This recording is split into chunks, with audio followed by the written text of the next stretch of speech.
அம்மாவுக்கு ஹெல்த்தியான pan cake ready பண்ணலாம், வாங்க பார்த்துருவோமா.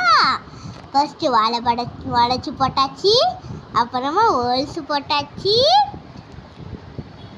அப்புறமா சீனி போட்டாச்சு, அப்புறமா வந்துட்டு பால் ஊற்றிடலாம். அப்புறமா வந்துட்டு முட்டை வச்சு போட்டுடலாம். அப்புறமா அரைச்சிடலாம். அரைச்சி வந்தாச்சு. அதை எடுத்துகிட்டு போய் ஒரு பவுலில் ஊற்றிடலாம். ஃபஸ்ட்டு பேன் கேக்கில் கொஞ்சம் நெய், அப்புறம் அந்த மாவும் கொட்டணும். அப்புறமா அதை மூடி போட்டு எடுத்து அப்படி ஒரு திருப்பு இப்படி ஒரு திருப்பு தோசை போல் திருப்பி எடுத்துகிட்டு வந்து 5 நிமிஷம் வெயிட் பண்ணுங்க. அதை எடுத்து பிளேட்டில் போட்டாச்சு. ரொம்ப டேஸ்டியான பேன் கேக்கு எனக்கு ரொம்ப பிடிச்சிருந்துச்சு. நல்லா மெத்த மாரி இருந்துச்சு.